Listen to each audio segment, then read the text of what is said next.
जितना वक्त भी आपको जलसा सुनने का, नमाज अदा करने का, तिलावत का, दीन की राह में कुर्बानी देने का मिले, तो एक एक लम्हा आप कुर्बान करें।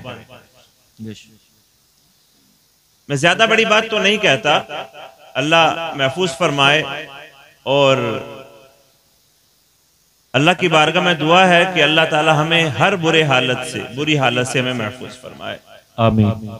लेकिन लॉकडाउन से पहले मैं आपसे थोड़ी देर गुफ्तगू कर रहा हूँ, आपको अच्छे अच्छे बयानात अभी सुनने हैं, क्योंकि ये बस्ती मैं बखूबी जानता हूँ और मुझे कहने में कोई शर्म भी नहीं है। मेरी अपनी बस्ती है और बहुत मुझसे मोहब्बत रखते हैं, बहुत मोहब्बत रखते हैं। तो मैं चंद बातें आप तक पहुंचाऊं। तो मैं ये अर्ज कर रहा था कि लॉकडाउन से पहले मेरी जुबान से जुमे के खुतबे में एक मर्तबा ये अल्फाज निकले थे कि मैंने हालत देखी मस्जिद की, नमाजियों की देखी कि जुमे की नमाज में पूरी मस्जिद भरी हुई है, असर में 2-4 सफ़े कम हो गई, मगरिब में और 1-2 कम हो गई, इशा में और कम हो गई, अगली जुमेरात आते आते 1 सफ़ या 2 सफ़े बचती हैं। तो मैंने उनसे कहा कि वक्त को गनीमत जानो, हो सकता है कोई बईद नहीं है कि आने वाला वक्त ऐसा हो कि हम चाहें लेकिन मौका ना मिले।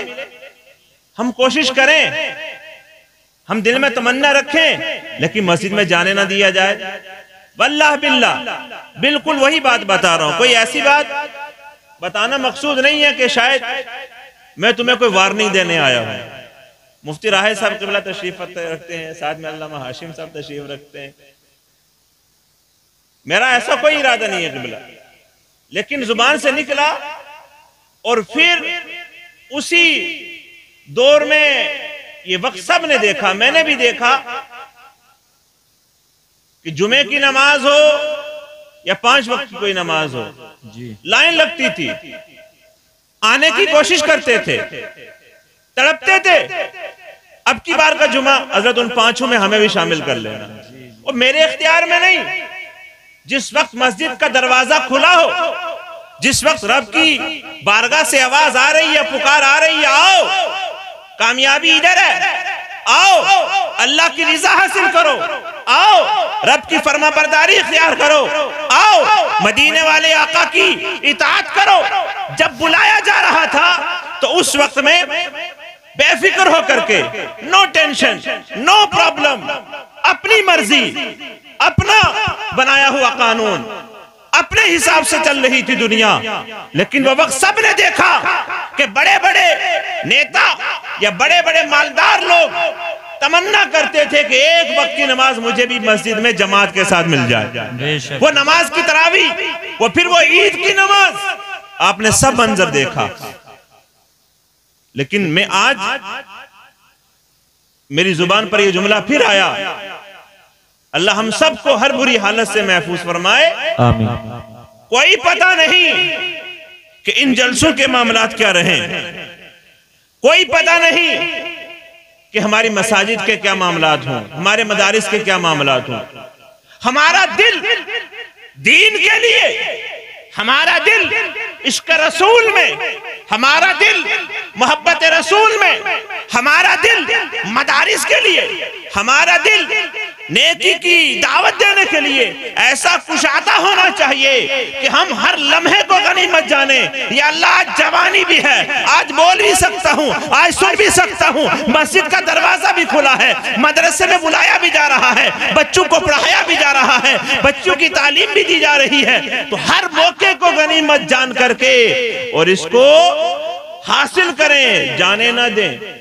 वो वक्त दूर नहीं, कहीं बाद में फिर हमारे साथ कोई ऐसा मामला पेश आए, फिर हमें तरसना पड़े, तड़पना पड़े। अल्लाह महफूज फरमाए। बार बार दुआ कर रहा हूं मुझ गुनाहगार की अल्लाह दुआ कबूल फरमाए। मैं दुआ करता हूं परवरदिगारा हमारे मुल्क में अमन, सुकून, सलामती अता फरमा। हर तरह की बुरी नजर से हमारे इस मुल्क को अल्लाह ताला महफूज फरमाए, आमीन। और सबको मिलकर मुल्क हिंदुस्तान में अपना किरदार अदा करके और मुआशरे में सुकून पैदा करने की तौफीक दे। आमीन। आज भी इस जलसे में जो आया है वो शुरू से आखिर तक ये समझे कि मैं चाहूं चला जाऊं और मैं चाहूं रुक जाऊं, ऐसा ना सोचे। वो ये समझे कि रब ने तौफीक बख्शी है, रब ने चाहा है कि उलमा की ज़ियारत करने का मौका मिल रहा है, सादात को देखने का मौका मिल रहा है, आइम्मा हजरात को देखने का मौका मिल रहा है, मुफ्तियाने किराम के बयानात सुनने का मौका मिल रहा है। और सनाखान मुस्तफ़ा जब इश्क रसूल में डूब कर नाते पाक गुनगुनाएंगे तो उस वक्त सुनने का मौका मिल रहा है। तो हाथ से जाने ना दे जी।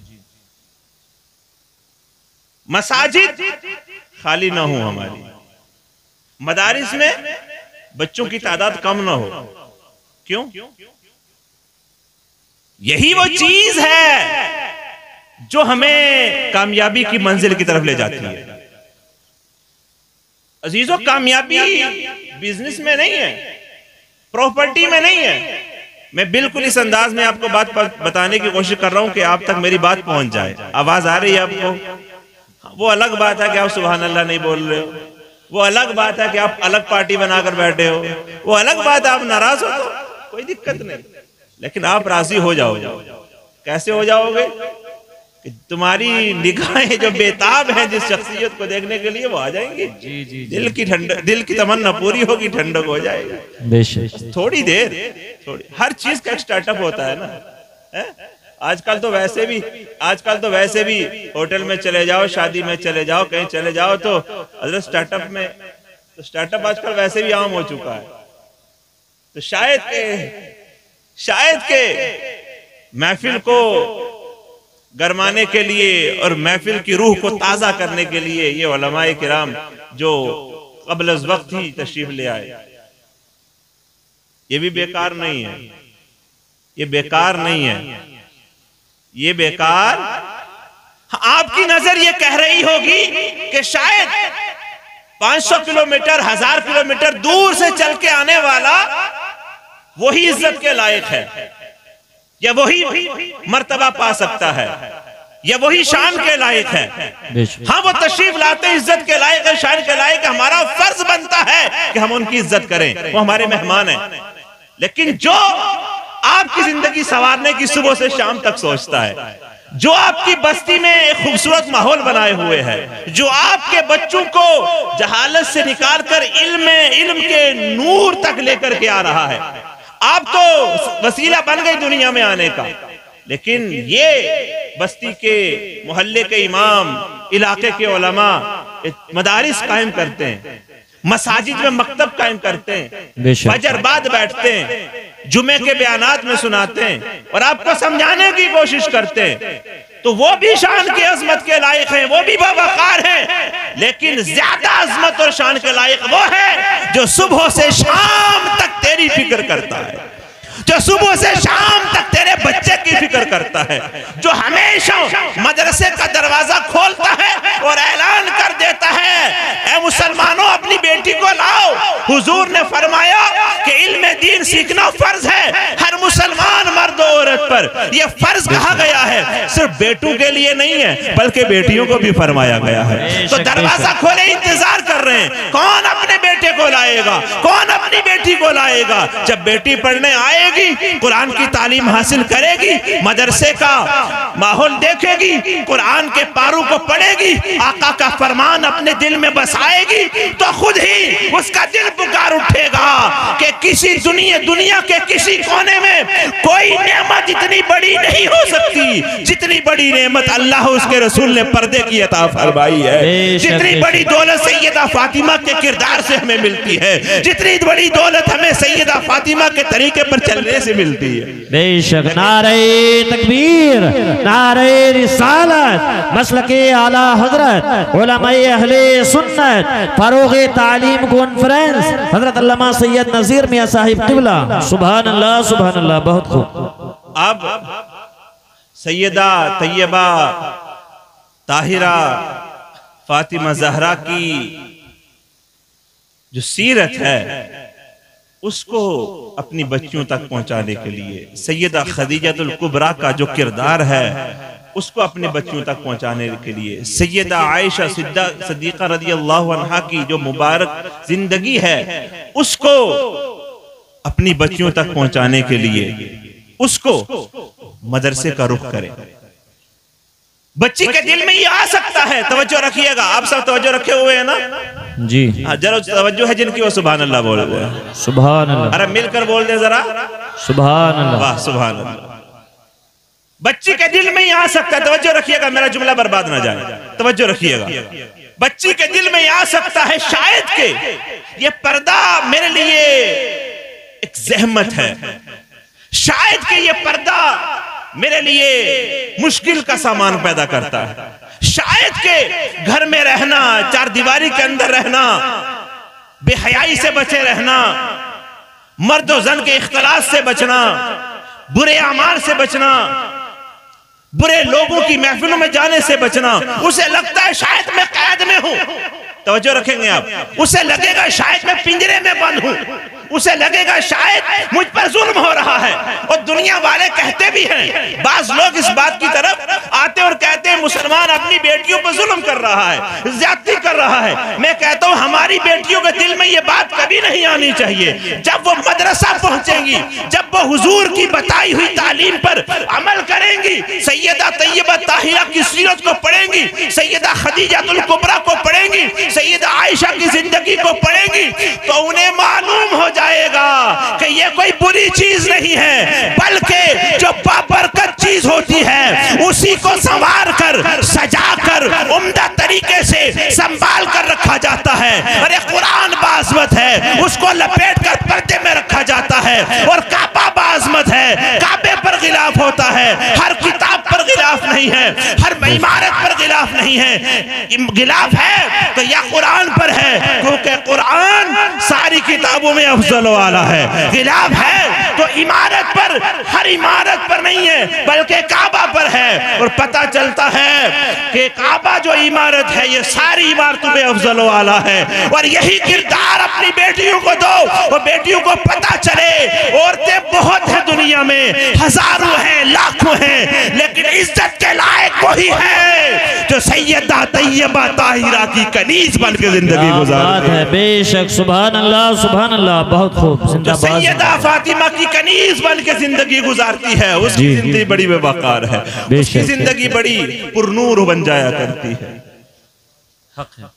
आप भी इस बात को समझें, बेटी जहमत नहीं है, तवज्जो है ना आप लोगों की, बेटी जहमत नहीं है, बल्कि क्या है, बोलो सारे मिलकर, बेटी रहमत है। हुजूर ने फरमाया मुझे चार चीजें पसंद है। अब एक ही जिक्र करूंगा क्योंकि जिस तरफ मैं आपको थोड़ी गुफ्तगू समझाने के लिए ले जाना चाहता हूं, बस वही बात बता। हुजूर ने उन चारों में से एक चीज फरमाया, मुझे औरत पसंद है, बहन की सूरत में हो जब भी लाजवाब है, बेटी की सूरत में हो जब भी लाजवाब है, और माँ की सूरत में हो तो जब भी लाजवाब। वाह वाह वाह, बेशक, सुभान अल्लाह, जब भी लाजवाब। ये दिल का सुकून है। मैं एक इजाजत हो तो एक बुजुर्ग का नाम लेता हूं, बाहयात है, पीर अजमल रजा कादरी साहब जी। आपका मैंने हाल ही में एक छोटा सा क्लिप सुना, तो आप इरशाद फरमा रहे थे, मेरा एक मुरीद अकीदतमंद मेरे पास आया और आकर कहता है, हजरत बड़ी मुश्किल आन खड़ी हुई है, तवज्जो रखिएगा, बड़ी मुश्किल है, हालात बड़े बिगड़े हुए हैं, मैं बड़ा परेशानी के आलम में हूं, हजरत मेरे लिए दुआ कर दीजिए। तो आपने इरशाद फरमाया, बाज दफा पीर भी ये समझ लेते हैं, बाज दफा, मैं सबकी बात नहीं करता, अल्लाह के प्यारे बंदे अब भी मौजूद हैं, बाज दफा पीर भी ये समझते हैं कि ये सारा हक मेरा ही है, ये सारा हक मेरा ही है, और फिर ऐसा कैद करके रख देते हैं उसे, वो हर लम्हा माँ को छोड़ेगा, बाप को छोड़ेगा, अजीज को छोड़ेगा, पड़ोसी को छोड़ेगा, आकर यहाँ खड़ा हो जाएगा, पीर समझता यही जन्नती हो गया। पीर साहब ने इरशाद फरमाया, ऐसे पीर भी हैं, ऐसे पीर भी हैं। आपने इरशाद फरमाया, घर चला जा, मुझसे मत कह, घर चला जा, अपनी माँ से दुआ के लिए कहो, बोल सुभान अल्लाह, सुभान अल्लाह, अपनी माँ से दुआ के लिए कह। तो कहने लगा, हुजूर मेरी वालिदा जिंदा नहीं है, मेरी वालिदा विसाल फरमा गई। तो फौरन हुजूर ने इरशाद फरमाया फिर बहन तो होगी, बहन के पास चला जा। तवज्जो रखिएगा, ये जहमत नहीं है। अगर आप इसे समझो, इसकी अहमियत को जानो, जो अल्लाह ने हमें रहमत अता फरमाई है। आपने फरमाया बहन के पास चला जा, बहन से कह। फरमाया हज़रत इतनी करीब नहीं है कि जाऊं और दुआ के लिए कहूं। तो आपने कहा घर में बेटी है, बोलो सुभान अल्लाह। सुभान बेटी है, कहा हाँ बेटी है। आपने इरशाद फरमाया जा और अपनी बेटी से कहना मेरी बेटी मुझ पर मुश्किल आन पड़ी है, बड़ी मुसीबत का वक्त है, कोई रास्ता नजर नहीं आता। आज मेरे पीर ने कहा है अपनी बेटी से कह दे, वो दुआ कर देगी, तेरी मुसीबत टल जाएगी, तेरा काम बन जाएगा। ऐ बेटी आज तेरे पास आया हूँ। पीर साहब फरमाते हैं जब बेटी ने दुआ के लिए हाथ उठाए, दुआ की, फरमाते हैं अभी 3 दिन नहीं हुए थे तो खुशी का चेहरा लेता हुआ मेरे सामने आया और कहता हज़रत मेरा काम बन गया। ऐसा नुस्खा कोई नहीं बताता, मेरे घर में ही रहमत मौजूद थी, कभी मैंने न समझा। मेरी बेटी ने जब उन नन्हे मुन्ने हाथों से हाथ उठाकर दुआ मांगी है, अल्लाह ने कबूल फरमाकर मेरी परेशानी को टाल दिया है। मेरी परेशानी नारे तकबीर, नारे रिसालत, मसलके आला हजरत उलमाए अहले सुन्नत, फारूक़े तालीम कॉन्फ्रेंस हजरत अल्लामा सैयद नज़ीर मियां साहिब क़िबला। सुभान अल्लाह। एक चीज और सुनिए, एक तो है सिर्फ बेटी, अब यही है ना, बहुत अच्छा सुन रहे हैं माशाल्लाह। एक तो है सिर्फ बेटी, बेटी है बड़ी बाबरकत है, घर में है तो भूखे नहीं मरोगे। बेटी है, सिर्फ बेटी की बात हो रही है। और एक है आलिमा बेटी, एक है कारिया बेटी, एक है इल्म की दौलत हासिल करने वाली, एक है जिसने मदरसे में जाकर सीरत फातिमा को पढ़ा है जी, जिसने मदरसे में जाकर आका अलैहिस्सलातु वस्सलाम की शहजादियों की जिंदगी को पढ़ा है। वो बेटी कुछ और है, उस बेटी का मर्तबा कुछ और है। हमारी बेटियां ये भी समझती हैं कि हम तो पर्दे में हैं, हम बुर्के में हैं, लेकिन आप बखूबी जानते हैं तेरी घर की बेटी, मेरे घर की बेटी, हमारे मोहल्ले की या हमारी भतीजी भांजी, अब देखते हैं कि पर्दा है लेकिन बराए नाम, पर्दा है लेकिन बराए नाम कहां तक है? सैयदा तैयबा ताहिरा की कनीजों को होना तो ये चाहिए कि उनकी जिंदगी को पढ़ें और फिर उसके मुताबिक जिंदगी गुजारें। एक ताबई बुजुर्ग इरशाद फरमाते हैं कि जब सैयदा ज़ैनब करबला के मैदान से वापस तशरीफ लाई जी, तो 15 साल तक मैं उनका पड़ोसी रहा। उनका घर मेरे घर के करीब था, मैं उनके कुर्ब में रहता था। आप फरमाते 15 साल में एक बार भी मैंने कभी सैयदा ज़ैनब को पर्दे में भी नहीं देखा। अल्लाह सुभान। घर से बाहर निकलते हुए नहीं देखा, कभी नहीं देखा। ये चीज, ये बात जो मैं आप तक पहुंचा रहा हूं, काश के तुम्हारी समझ में आ जाए जी, काश के आप इसकी गहराई तक पहुंच जाएं कि सब कुछ पैसा नहीं है, सब कुछ दौलत नहीं है, सब कुछ शोहरत नहीं है, सब कुछ दबदबा नहीं है, बल्कि बहुत बड़ी चीज जिसे तुम तोहफे के रूप में अपनी औलाद को देकर जाओ जी, वो चीज तालीम है। बेशक हक है। वो क्या है? तालीम है। हुजूर का फरमान सुनिए, नबी अकरम नूर मुजस्सम सरवरे आलम सल्लल्लाहु अलैहि वसल्लम इरशाद फरमाते हैं, ऐ मेरे उम्मतियों सुनो, ऐ मेरे सहाबा सुनो, ऐ मेरे चाहने वालों गौर करो इस बात पर। अगर अल्लाह ने तुम्हें बेटी दी है और तुमने बेटी को तालीम दी और उसकी अच्छी परवरिश की जी, तालीम दी और उसकी अच्छी परवरिश की, आका सल्लल्लाहु अलैहि वसल्लम इरशाद फरमाते हैं, वो शख्स, आका ने अपनी 2 मुबारक उंगलियों का इशारा करते हुए इरशाद फरमाया, वो शख्स ऐसे मेरे साथ जन्नत में होगा। सुभान अल्लाह सुभान अल्लाह। अब ये तालीम और बेटी की परवरिश सिर्फ तालीम ही नहीं रही, बल्कि हुजूर का कुर्ब बन गई, हुजूर के कुर्ब की वजह बन गई। अरे हुजूर का कुर्ब जिसे मिल जाए और हुजूर इरशाद फरमा दे कि मेरी दो उंगलियां, मेरी उंगलियां ऐसी नहीं, लेकिन आका ने अपनी दोनों उंगलियों को मिलाकर इरशाद फरमाया। आला हजरत ने तो उन उंगलियों की शान कुछ और बयान फरमाई। आप फरमाते हैं हाथ जिस्म उठा गनी कर दिया, मौजे बहरे समाहत पे लाखों सलाम। उनकी उन अंगुष्ठाए मुबारक पर लाखों सलाम। लेकिन आका फरमाते मेरे साथ ऐसे जन्नत में होगा। अरे काम क्या किया है? आका का कुर्ब सहाबी भी चाहता है, आका का कुर्ब ताबीई भी चाहता है, आका का कुर्ब हर वली चाहता है। लेकिन आका उस आम से शख्स के लिए जिसने अपनी बेटी की अच्छी तरबियत की है, उसकी परवरिश की है, उसको दीनी तालीम दी है और उसके बाद उसकी शादी करके अपने घर से रुखसत कर दिया है एक अच्छे अंदाज में, और आका का कुर्ब हासिल कर गया। ऐ लोगों, आका का कुर्ब क्या चीज है? एक सहाबी कहते हैं या रसूल अल्लाह, आका की बारगाह में आकर कहते हैं या रसूल अल्लाह, जब तक मैं आपको देखता नहीं हूं ना तो मुझे आराम नहीं मिलता।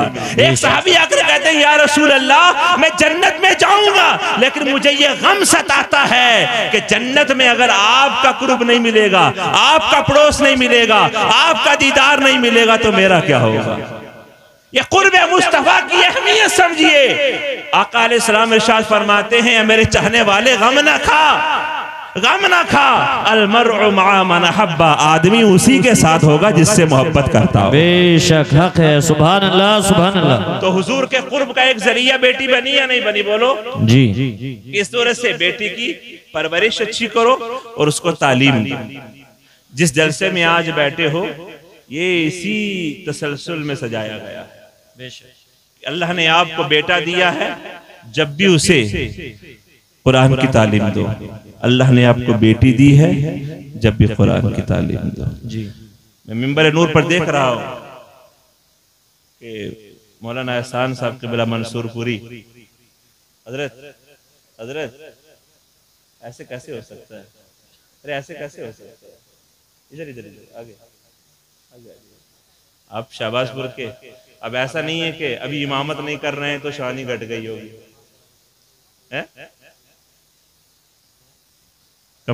कारी जमालुद्दीन साहब भी तशरीफ फरमा। आपको मेरी बात समझ में आ गई? बोलो सुभान अल्लाह। सारे मिलकर बोल दो एक बार सुभान अल्लाह, और मचल कर बोल दीजिए सुभान अल्लाह। तो बेटी को पढ़ाओ और फिर उसकी अच्छी परवरिश करके उसे अपने घर से रुखसत कर दो। लेकिन उस बाप से मैं पूछना चाहता हूं, उस भाई से मैं पूछना चाहता हूं जी, उस शोहर से मैं पूछना चाहता हूं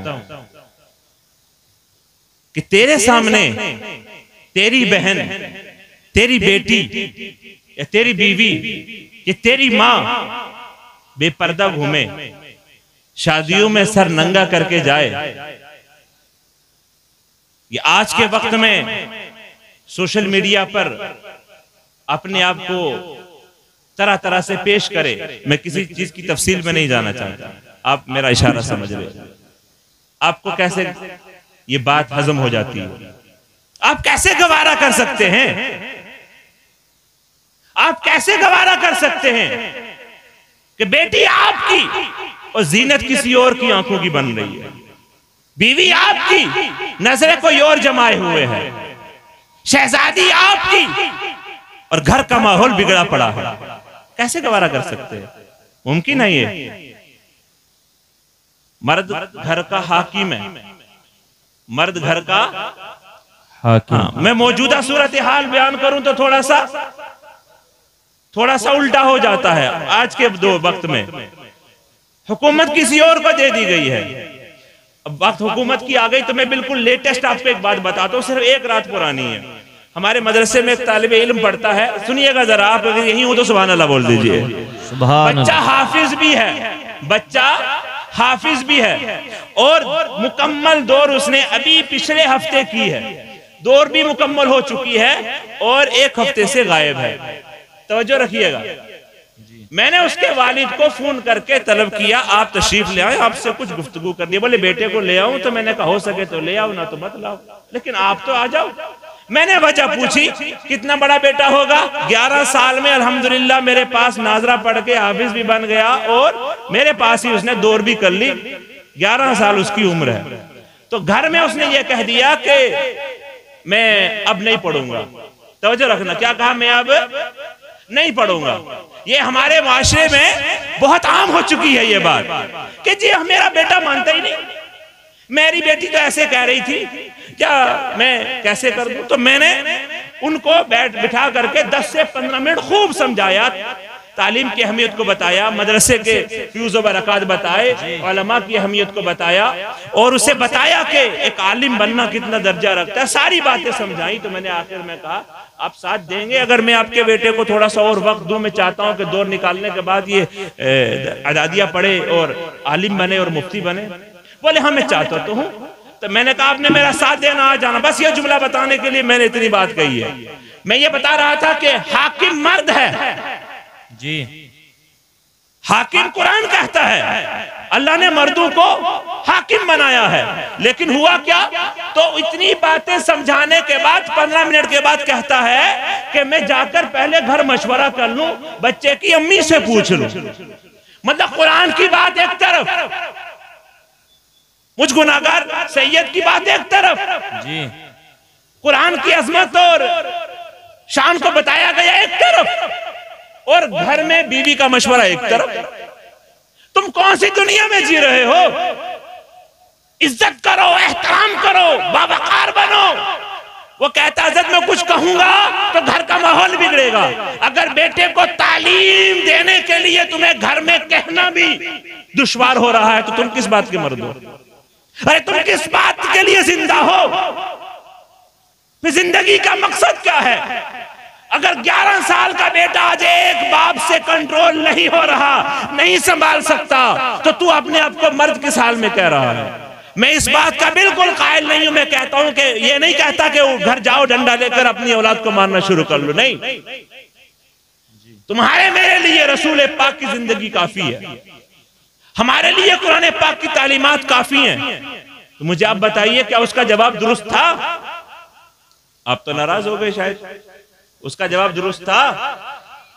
मैंने उनसे कहा सिर्फ इतना कर लीजिए, आखिरी बात, सिर्फ इतना कर लीजिए। उसकी बात आखिरी वाली, मैंने कहा सिर्फ इतना कर लीजिए, ना मारिएगा, ना समझाइएगा, ना कुछ कहिएगा, मैं सब कंट्रोल कर लूंगा।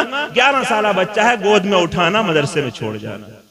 तो आखिरी जुमला फिर यही था, हज़रत जब तक नहीं पूछूंगा तो कुछ नहीं कहूंगा, जब तक मशवरा नहीं करूंगा। मुझे बताइए कैसे चलेगा तुम्हारा घर? इज्जत करो, एहतराम करो, प्यार मोहब्बत से पेश आओ। हुजूर अलैहिस्सलाम ने इरशाद फरमाते हैं अच्छा वही है जो अपने घर वालों के लिए अच्छा है, अच्छा वही है जो अपने घर वालों के लिए अच्छा है, वो अच्छा है। जो अपने घर वालों के लिए अच्छा नहीं, वो किसी के लिए अच्छा नहीं। बाहर तुम जुब्बे कुब्बे दस्तार टोपी उम्दा और खुशबू लगाकर घूम फिर रहे हो और अपने आप को समझते हो मेरी बड़ी इज्जत है, मेरा बड़ा वकार है। अगर तुम अपने घर में अपनी औलाद को नहीं संभाल सकते, उसको दीनी माहौल नहीं दे सकते, उसको तुम कुरान और तालीमात मुस्तफा का जो उसलूब है वो नहीं पेश कर सकते, तो तुम कैसी जिंदगी गुजार रहे हो जी। अगर आप यहाँ मजबूर हो चुके हो तो मैं आपको हल बता दूं, हल बोलिए। जी जी। अगर आप यहाँ मजबूर हो कि अब कुछ नहीं कह सकता, अब रास्ता बंद हो चुका है, अब दरवाजा बंद है, अब मैं कुछ कहूंगा तो माहौल बिगड़ेगा, तो बस इतना कर लो। अगर तुम्हारे बस की नहीं है तो किसी आलिम का दामन पकड़ लो, किस मौलाना पकड़ लो, किसी इमाम को पकड़ लो और अपने बेटे को वहां छोड़ो। और सिर्फ इतना मत कहो हज़रत हड्डी हड्डी मेरी और खाल तेरी। मैं इस बात का भी कायल नहीं हूं कि हज़रत बेटा मेरा है, लखते जिगर है, लेकिन रसूल पाक का, इमामुल अंबिया का गुलाम बनाना ये आपकी जिम्मेदारी। बेशक। नारे तकबीर, नारे रिसालत, मसलके आला हजरत, उलमाए अहले सुन्नत, फरोगे तालीम कॉन्फ्रेंस, हजरत अल्लामा सैयद नज़ीर मियां साहिब क़िबला। सुभान अल्लाह, सुभान अल्लाह। बहुत खूब। भाई सुलेमान का इशारा हो चुका है, मैं अपने गुफ्तगू को समेट रहा हूं, बस इतना कहते हुए हमारे लिए रोल मॉडल रसूल पाक है। ना फिल्मों में देखकर जिंदगी गुजारो जी, ना ड्रामों में देखकर जिंदगी गुजारो, ना नेताओं को देखकर जिंदगी गुजारो, ना प्रॉपर्टी वालों के पीछे जाओ। किसी हाल में तुम्हें सुकून नहीं मिलेगा जी। मैं क्या अर्ज कर रहा हूं आपसे, मैं गुफ्तगू खत्म कर रहा हूं। किसी हाल में आपको सुकून नहीं मिलेगा जो सुकून तुम्हें रसूल पाक की जिंदगी पर चलने पर मिलेगा, रसूल पाक के तरीके पर चलने पर मिलेगा। इस्लाम की पर्दानशीन माएं बहनें वो रोड मॉडल चाहती हैं तो सिर्फ फिल्मों पर या ड्रामों पर इक्तिफा न करें, हीरोइन को अपना रोल मॉडल ना बनाए। इस्लाम ऐसा कामिल और मुकम्मल दीन है कि हमारी जिंदगी का कोई गोशा हो, हमारी जिंदगी का कोई मोड़ हो, वो ना हमें रुस्वा करता है ना हमें पीछे जाने के लिए कहता है। इस्लाम हर मौके पर हमें आगे बढ़ने की और उस फंसे हुए या उस मजबूर और लाचार मुसलमान भाई को निकलकर आगे जाने का रास्ता भी बताता है। जी जी जी। तो रोल मॉडल कौन है नौजवानों हमारे लिए? बोलो बोलो बोलो, कौन है हमारे लिए रोल मॉडल? बोलिए ना, रसूलुल्लाह सल्लल्लाहु अलैहि वसल्लम। कुरान कहता है ना तुम्हारे लिए रसूल पाक की जिंदगी लक़द कान लकुम फी रसूलिल्लाहि उस्वतुन हसना। और जो आयत मुबारक मैंने आपके सामने तिलावत की है, रब फरमाता है इल्म वाले और बेइल्म बराबर नहीं, बराबर नहीं है। अल्लाह ने जो कंपैरिजन पेश किया है ना, तवज्जो है आप लोगों की जी, जो कंपैरिजन कुरान में पेश किया गया है ना, वो माल से नहीं पेश किया गया है। वो ये नहीं कहा गया कि मालदार और कम माल वाला या गरीब शख्स बराबर नहीं है, ये नहीं कहा गया।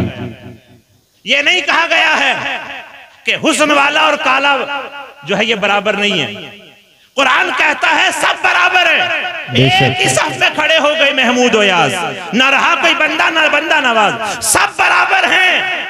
आका का आखिरी खुतबा पढ़ लीजिए, आका फरमाते किसी गोरे को काले पर फजीलत नहीं है, किसी काले को गोरे पर फजीलत नहीं है, सब बराबर हैं। लेकिन जब बारी आती है आलिम की, इल्म की, जब बारी आती है तालीम की, तो उस वक्त में कुरान बोल उठता है याद रखो इल्म वाले ऐसे हैं कि बेइल्म इनके मर्तबे को नहीं पहुंच सकते हैं। या अल्लाह इनका मर्तबा क्या है? तो कुरान इरशाद फरमाता है अल्लाह इल्म वालों को दर्जो बुलंद फरमा देता है, अल्लाह इल्म वालों की शान को ऊंचा कर देता है, अल्लाह इल्म वालों के मर्तबे को बुलंद फरमा देता है। बेशक हक है।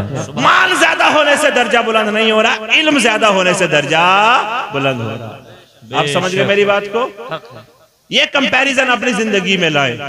और जाहिल से तो कुरान बचने का हुक्म देता है, किसी को तकलीफ हो तो माफ कीजिएगा, मेरी बात बुरी लगे तो वापस कर दीजिएगा, मेरे चारों जेब खाली है मैं डाल लूंगा। आप कहोगे मौलवी के चार क्या होते हैं? हाँ, 2 बंडी के भी हैं, 2 जुब्बे के भी, मैं वापस ले लूंगा अपनी बात।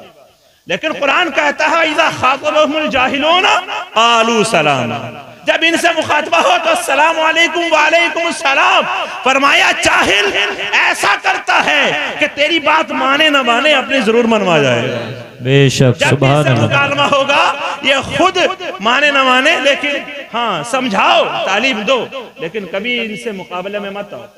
हाँ, इल्म वाले आए तो फिर हुजूर फरमाते हैं जहाँ इल्म वाले हों वहां आकर बैठ जाया करो, जहाँ कुरान सिखाया जाए वहां आकर बैठ जाया करो। हुजूर मस्जिद नबी में तशरीफ लाए, कोई नमाज में मसरूफ है, कोई दुआ में मसरूफ है, और एक तरफ सहाबा बैठे हुए दीन की तबलीग कर रहे हैं, आपस में दीन पर गुफ्तगू हो रही है। हुजूर आए तो आकर उस दीनी महफिल में जहाँ इल्म दीन सीखा सिखाया जा रहा था तशरीफ फरमा हुए और फरमाया अल्लाह ने मुझे मुअल्लिम बनाकर भेजा है। पता चलता है हुजूर के तरीके से कि जहाँ इल्म की बात हो रही हो, इल्म सीखा सिखाया जा रहा हो, उस महफिल को हुजूर पसंद फरमाते हैं। बेशक हक है। तो ये मदारिस दीन के किले ये हुजूर को पसंद है। हमारी बेटियां पढ़ रही हूं या हमारे बेटे पढ़ रहे हूं, लेकिन ये गुजारिश और इशारा दे दूं, ये तुम्हारे ताउन और तुम्हारी बेदिहानी से नहीं चलेंगे। इसमें थोड़ा सा तुम्हें सहयोग करना पड़ेगा, साथ देना पड़ेगा, कंधे से कंधा मिलाकर चलना पड़ेगा, साथ आना पड़ेगा, चाहे 2-4 कदम ही सही, लेकिन आना जरूर पड़ेगा।